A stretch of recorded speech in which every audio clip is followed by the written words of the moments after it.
Klee is bored, and Jean, Razor, and Albedo are all busy with their work. She goes to Diona's place and asks her to play with her. Diona is reluctant, because the last time they played, a windmill exploded, but agrees to join her anyway, because she has nothing else to do. They get permission from Jean to go around and play. She agrees, and just warns them to be careful. They decide to play tag, and Klee will be the hunter, while Diona has to run away from her. Their game begins, and they run around all over the map, and it's very evident that Diona is much better at the game. Klee doesn't give up though, and tries her best to catch up to her. They play for a long time, neither of them slowing down and giving up, and eventually loses track of where they are. Klee then accidentally falls off a small cliff, and injured her knee. Diona comes over to help her, and they stop the game for now. They plan to go back to the Mondstadt city to heal Klee's wounds, but is shocked that they somehow made it all the way to Liyue. They don't know the directions back to Mondstadt, and will definitely get lost on the way there, so they asked people for directions. They ask around, and none of them seem to know the direction towards Mondstadt, but they realize that there is a pharmacy nearby in Liyue. They will go there instead for now, and heal Klee's wounds, then immediately after, go back to the Mondstadt city. Diona and Klee go to visit the pharmacy in Liyue, feeling excited, because this is the first time they visited the city. They encountered Qiqi, who gave them the proper medicine that they needed, but in return, they have to do a favor for her. They need to find the legendary cocoa goat milk, and give it to Qiqi, because it is her favorite drink.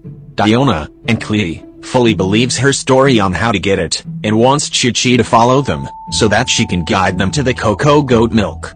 She agrees. Before they can leave though, Hu Tao appears, and seems to want to join them on their adventure. Klee happily accepts, but Diona is unsure, because she got told not to trust strangers. Hu Tao knows how to make them trust her, and gives Qiqi the cocoa goat milk that she wanted. She says she risked her life to get it, and had to fight the legendary adoptee beast. Qiqi is now happy, and the three of them accept to play with her. Klee says that they should play tag, but Diona disagrees, knowing what happened last time. Diona says they should play hide and seek instead, because it is more safer, definitely nothing bad can happen. Qiqi, Hu Tao, and Klee also agrees, and Hu Tao will be the seeker for the first round. The three of them try to find a hiding spot, and Qiqi says she knows a place that Hu Tao will be reluctant to check, but she already forgot where it is. She just remembers it somewhere surrounded by water. They look for a place surrounded by water, and Diona sees the ships near the dock, and thinks that it will be a great idea if they hide in one of the boats. They hide in one of the boat, but Klee says that they should go to a different ship that is much bigger, so she can have a place to store her big backpack. Diona reluctantly agrees, and they go around, and then hides in the biggest boat they can find. They are very proud of the hiding spot, and thinks there is no way Hu Tao can ever find them, but to their surprise, the boat starts moving. They don't think much about it, thinking the boat will just go around Liyue, and will return in the dock after 10 minutes, but a while later, they finally got tired from all their running, and the three of them fell asleep.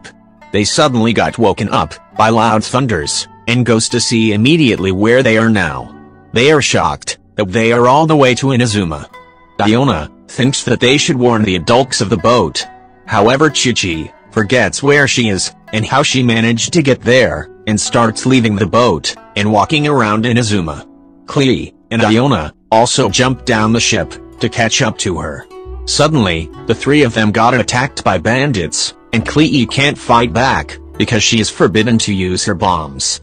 They need to find a way to escape, but luckily, Sayu appears, and tells the three of them to follow her.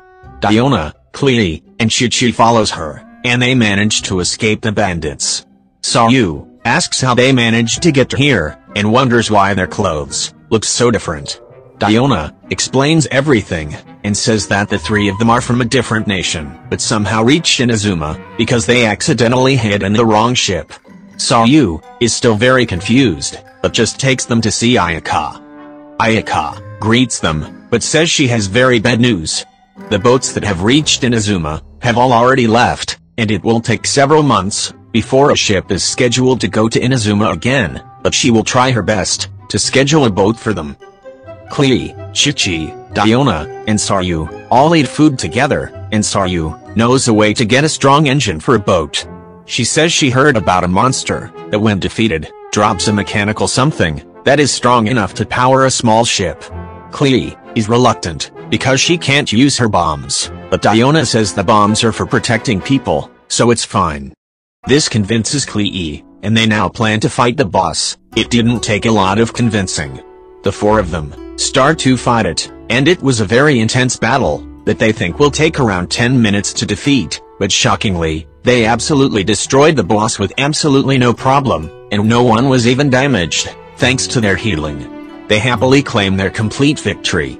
They put the perpetual heart into an abandoned wave rider, and the boat started to function really well, even better than a normal one, and it was able to take them all the way to Leeway. They say their goodbyes, and thank each other for the fun time they had. However, these people were not so happy about what's happened.